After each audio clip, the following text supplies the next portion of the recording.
Subscribe to my channel by pressing red button and click on the bell icon for notification of latest updates. Nepal communist party नेकपामा एक नेता एक जिम्मेवारीको नीति लागू पर्नेमा आवाज उठेको छ। पार्टीका कार्यकारी अध्यक्ष पुष्पकमल दाहाल प्रचण्डले नै बुधबारको स्थायी समिति बैठकमा पार्टीलाई ठिक ढंगबाट अघि बढाउन र सबै नेता कार्यकर्तालाई न्यायोचित रूपमा कार्यविभाजन गर्नका लागि एक व्यक्ति एक नेताको जिम्मेवारीको नीति अनुरूप अघि बढ्नुपर्ने धारणा व्यक्त गरेका हुन्। पार्टी बनाउने हो भने त्याग गरौँ, कहाँ कसले त्याग गर्दा राम्रो पार्टी बन्छ र सरकारले पनि गति लिन्छ सो अनुसारको कुरा गरौँ, प्रचण्डले बैठकमा राखेका धारणा उद्धृत गर्दै एक स्थायी समिति सदस्यले भने।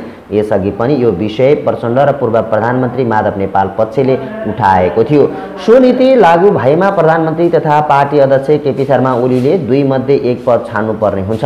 पार्टीमा ओली पक्षका धेरै नेताहरूले दोहोरो पद उगाटेको तर अरु कयौं र सक्षम नेताहरू जिम्मेवारविहीन बनेको भन्दै एक नेता एक पद लगाउनु पर्नेमा माग उठ्दै आएको छ।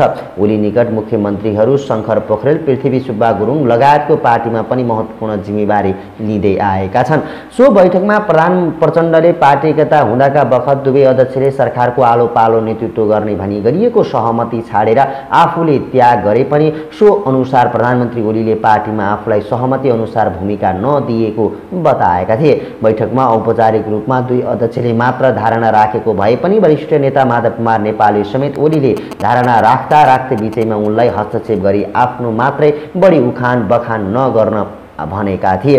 प्रधानमन्त्रीले सरकार र पार्टी एकताको बखान गर्न थालेपछि वरिष्ठ नेता नेपालले ओलीलाई बीचैमै रोकेर पार्टी एकतामा सबैको भूमिका रहेकाले आफ्नो मात्र व्याख्या नगर्न सुझाव दिएका थिए। चुनावमा भारी बहुमत ल्याउनेदेखि पार्टी एकतामा सबैको भूमिका छ, तपाईँ आफूले मात्र गरेर जसरी नबोल्नुहोस्, एक नेताका अनुसार नेपालले प्रधानमन्त्री ओलीलाई भनेका थिए।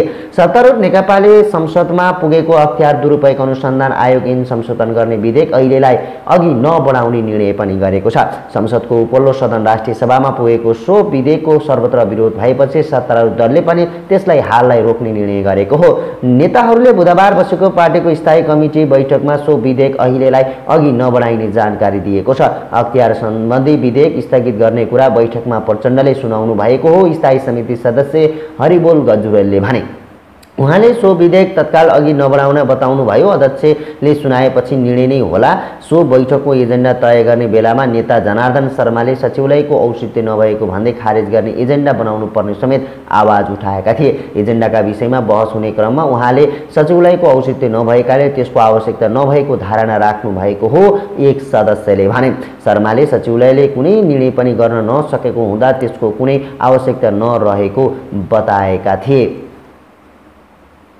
सत्तारूढ नेकपाको स्थायी कमिटी समिति बैठकको पहिलो दिन नै प्रधानमन्त्री तथा पार्टी अध्यक्ष केपी शर्मा ओली र वरिष्ठ नेता माधव कुमार नेपाल बीच भनाभन भएको छ। प्रधानमन्त्री निवास बालवाटारमा भएको बैठकको पहिलो दिन अध्यक्ष द्वय ओली र पुष्पकमल दाहाल प्रचण्डले आफ्ना भनाइ राखेका थिए, जसमा प्रधानमन्त्री ओलीले सरकारले गरेका राम्रा कामको पनि राम्रो पंक्तिबाट प्रशंसा नभएको गुनासो पोखे भने प्रचण्ड सरकार चलाउन नसकेको र पार्टी चलाउन पनि नदिएको भन्दै ओलीमाथि खनिए। अध्यक्ष द्वयका विपरीत धारणा त छँदै थियो। बैठकको सुरुमै ओली र वरिष्ठ नेता नेपालबीच भनाभन भइहाल्यो, जसले नेकपाभित्रको विवाद एकदमै तिक्त अवस्थामा पुगेको देखिएको छ। बैठकको अग्रपंक्तिमा बसेका स्थायी समितिका एक सदस्यका अनुसार सुरुमा अध्यक्ष ओलीले सरकारले राम्रा काम गरिरहेको तर पार्टी पंक्तिबाट आलोचना मात्र भइरहेको भन्दै आफ्नो धारणा राखेका थिए। सरकारले राम्रा काम गरिरहेको छ तर पार्टी पंक्तिले उपलब्धि देखेन, सरकारलाई खुइलाउने काम मात्र भयो। स्थायी समितिका ती सदस्यले ओलीको भनाइ उद्धृत गर्दै भने, कोरोना संकटको सामना गर्न सरकार सफल भइरहेको छ। काठमाडौँका सडक हेर्नुहोस्, सबै खाल्टा पुरिएको छ। ओलीले सडकका खाल्टा पुरिएको भनेर उपलब्धि बताउँदै गर्दा वरिष्ठ नेता नेपालले विजयमा प्रतिवाद गरे, सडकका खाल्टा हेर्न जाने, साँखो हिँड्नुहोस्, कोटेश्वर मेरो घर नजिकै हिँड्नुहोस्। माधव नेपालको भनाइ उद्धृत गर्दै स्थायी समितिका ती सदस्यले भने, काम हामीले पनि गर्यौं, चुनावमा भारी बहुमत ल्याउनेदेखि पार्टी एकतामा समेत सबैको भूमिका छ। विषयमा नेपालले प्रतिवाद गरे पनि ओली रोकिएनन्। उनी बोल्दै गए र नेपाललाई भने, अहिले मलाई बोल्न दिनुस्, तपाईँ आफ्नो पालामा बोल्नुहोला। ओलीपछि अर्का अध्यक्ष पुष्पकमल दाहाल प्रचण्डले आफ्नो भनाइ राखे। बुधबारको कार्यसूची दुईजना अध्यक्षले मात्र बोल्ने थियो तर बैठकका एजेन्डा तय गर्ने क्रममा स्थायी समितिका एक दर्जन सदस्यहरू पनि बोले। वरिष्ठ नेता नेपाल पनि त्यसमा बोलेनन्। सम्भवतः उनी शुक्रबारको बैठकमा बोल्नेछन्। ओली र नेपालबीच यस्ता घोचपेच र भनाभन नयाँ भने होइनन्। यसअघि पनि बैठकमै दुई नेताबीच पटक पटक भनाभन भएका घटनाहरू छन्। तर बल्ल बल्ल बसेको स्थायी समिति बैठकको सुरुमै भएको यो मुख छोडाछोडको घटनाले नेकपाभित्र बढिरहेको विवाद तिक्तताको उच्च बिन्दुमा पुगेको सङ्केत गरेको छ। ओलीले बैठकमै त्यस्तो सङ्केत दिने भने दुई अध्यक्षबीच असमझदारी चरको रूपमा बढेको छ र पार्टी नै फुटको अवस्थामा पुगेको हो कि भन्ने जस्तो देखिएको छ।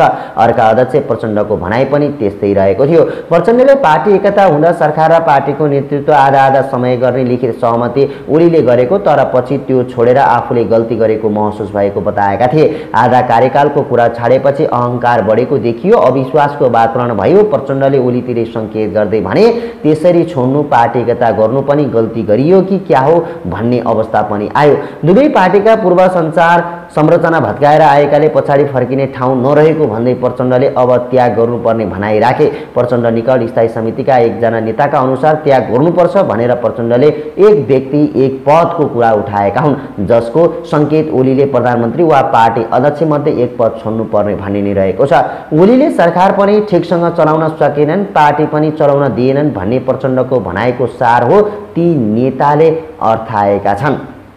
सत्तारूढ नेकपाको स्थायी समिति बैठकको पहिलो दिन अध्यक्ष केपी ओलीले आफ्नो पार्टीको नेताहरू प्रतिपक्षी जसरी प्रस्तुत हुँदा सरकारले काम गर्न नसकेको गुनासो गरेका थिए। बुधबार प्रधानमन्त्री निवास बालुवाटारमा सुरु भएको बैठकमा अर्का अध्यक्ष पुष्पकमल दाहाल प्रचण्डले भनी सरकारको कडा आलोचना गरेका थिए। बैठकको सुरुमा बोल्दै ओलीले आफ्नो पार्टी प्रतिपक्षी जस्तो हुँदा काम गर्न नसकेको र राम्रो काम पनि खराब प्रचार भएको गुनासो गरेका थिए। यत्रो कोभिड-19 सङ्कटका बेलामा सरकारले गरेका काम पहिले बुझ्न सकेनन्। प्रधानमन्त्रीको भनाइ उद्धृत गर्दै बैठकमा सहभागी एक नेताले भने पार्टी प्रतिपक्षी जस्तो भयो, राम्रो काम प्रचार भएन, पार्टी भित्रीबाट सरकार विरोधी धारणा आए, साथीहरू नै सरकारको विरोधमा निस्किने प्रवृत्ति देखियो। पछिल्लो दिन औषधि खरिद लगायतका विषयमा व्यापक अनियमितता भएको चर्चा चलिरहेका बेलामा सरकारले कुनै बदनाम हुने काम नगरेको पनि उनले दाबी गरेका छन्। सरकार बदनाम भएको छैन, गइरहेको हो। ओलीले भने कोरोनाको सङ्कट सीमा समस्याका विषयमा जुधिरहेको सरकार कसरी बदनाम हुन्छ? झन्डै पौने घण्टा बोलेका ओलीले सरकारको कामको बचाउ गरे पनि पार्टी सञ्चालनमा केही समस्या देखिएको भए सच्याएर अघि बढ्न तयार रहेको बताएका थिए। उनले पार्टी एकताबाट पछाडि फर्किने अवस्था नभएको पनि बताएका थिए। पार्टी एकता धेरै सोच विचार गरेर गरिएको छ, यसबाट पछाडि फर्किने स्थिति छैन, बरु कमजोरी भएका छन् भने सच्याएर अघि बढ्न तयार छु, ओलीले स्थायी समितिका नेताहरूसँग भने। त्यसपछि बोलेका अध्यक्ष प्रचण्डले पार्टीभित्र व्यक्तिवादी सोच हावी भएको बताएका थिए। उनले गत चुनावमा व्यक्तिलाई हेरेर जनताले मत नदिएको पनि प्रश्न पारेका छन्। पार्टी एकता ठूलो चुनौती मोलेर गरिएको हो, जनताले मत व्यक्ति हेरेर दिएका होइनन् प्रचण्डको भनाइ थियो। पार्टीलाई आएको मत व्यक्तिको प्राप्त गरेको जसरी व्यवहार हुनु भएन। अध्यक्ष प्रचण्डले पार्टी र सरकारको कामबाट जनतामा निराशा छाएको, कम्युनिस्ट सरकारको व्यवहार जनउत्तरदायी नभएकाले आत्मसमीक्षा गर्नुपर्ने धारणा राखेका थिए। 40 मिनट जति बोलेका प्रचण्डले सरकारको कार्यशैली नसुधारे पार्टी समाप्त हुने पनि बताएका थिए। 2/3 सरकारले गरेका काम जनअपेक्षा अनुरूपको भएन, यसलाई करेक्सन गर्न आवश्यक छ। संसारमा कम्युनिस्टहरू सत्तामा गएपछि नै सकिएका इतिहास हामीले सुनेका छौँ, यहाँ त्यसो हुनु दिनु हुँदैन उनले भनेका छन्। प्रचण्डले आलोपालो सरकारको नेतृत्व गर्ने सहमतिबाट पछाडि हट्ने आफ्नो निर्णय गलत भएको पनि बताएका छन्। उहाँले सिधै त होइन, तर सरकार र पार्टीको नेतृत्व आलोपालो गर्ने सहमतिबाट पछि नहटेको भए अहिलेको अवस्था आउँदैन थियो कि भन्ने लाग्न थालेको छ भन्नुभयो एक स्थायी समिति सदस्यले भने। नेकपाका अर्का एक स्थायी समिति सदस्यका अनुसार बैठकमा सम्बोधन गर्ने क्रममा अध्यक्ष प्रचण्डले दुई अध्यक्षको आलोपालो गरी सरकार सञ्चालन गर्ने पहिलेको सहमति छडेर गल्ती गरेको महसुस हुन थालेको समेत बताएका थिए। झन पार्टी र सरकारलाई सजिलो होला, राम्रोसँग जनताको काम होला भनेर मङ्सिर 4 गते नयाँ सहमतिका लागि तयार भए। न पार्टीले काम गर्यो न त सरकारले, बैठकमा प्रचण्डले भने। अझै पनि 2.5 वर्ष बाँकी छ र जनमत पनि अहिलेसम्म बिग्रिएको छैन, त्यसैले अब सच्याएर जानै पर्छ, नत्र पार्टी दुर्घटनामा पर्छ। तत्कालीन एमालेसँग पार्टी एकता घोषणा गर्नुभन्दा एक दिन अघि जेठ 2 गते ओली र प्रचण्ड बीच आलो पालो सरकारको नेतृत्व गर्ने 2 जना अध्यक्ष राख्ने लगायतका लिखित सहमतिहरू भएका थिए। तर मङ्सिर 4 गते प्रचण्डले 5 वर्ष ओलीलाई सरकारको नेतृत्व गर्न दिने भन्दै आफूले कार्यकारी अध्यक्ष भएर पार्टी चलाउने अर्को सहमति गरेका थिए। प्रचण्ड कार्यकारी अध्यक्ष भए पनि निर्णय प्रक्रियादेखि पार्टीका हरेक गतिविधिमा ओलीले लगाम लगाउन थालेपछि प्रचण्डको बुझाइ छ। स्थायी समितिको बैठकमा प्रचण्डले त्यही विषय स्मरण गराएका थिए। सरकार बदनाम भएको होइन भन्ने प्रधानमन्त्री ओलीको भनाइतिर संकेत गर्दै प्रचण्डले सरकारप्रति जनताले प्रश्न उठाएकाले यसको जवाफ दिनुपर्ने बताएका थिए। उनले भने सरकारप्रति प्रश्न उठिरहेको छ, अर्को चुनावमा जाँदा पनि यिनै जनताको साथ चाहिन्छ, जनअपेक्षा भत्काउने काम गर्नु हुँदैन। स्थायी समिति सदस्य हरुबेल गजुरेले अध्यक्ष प्रचण्डले पार्टी र सरकारकै विषयमा केन्द्रित भएर धारणा राखेको बताएका छन्। बैठकको सुरुमा स्थायी समितिका सदस्यहरूले एजेन्डा दिएको थियो। अध्यक्ष द्वयको मन्तव्य सरकारको काम, पार्टी एकताको बाँकी काम, एमसीसी र विधि गरी 4 बुँदे एजेन्डामा नेताहरूको चित्त नबुझाएपछि त्यसलाई परिमार्जन गरेर 7 बुँदे बनाइएको छ, जसमा मुख्य गरी सरकार र कामको समीक्षा, पार्टी कामको समीक्षा, नेपालको सीमा समस्या, एमसीसीको विषयलाई छलफलमा प्राथमिकता दिइएको छ। असार 12 गते बस्ने स्थायी समितिको बैठकमा भने एजेन्डागत रूपमा छलफल हुने नेताहरूले बताएका छन्। मिलेनियम च्यालेन्ज कम्प्याक्ट, एमसीसी लगायतका पार्टी एकताबारे निर्णय गर्न मङ्सिर 29 गते 1 हप्ता बसेर स्थगित भएको बैठक 7 महिनापछि बसेको हो। यसअघि वैशाख 25 र 31 गते 2 पटक मिति तय गरेर स्थगित भएको थियो।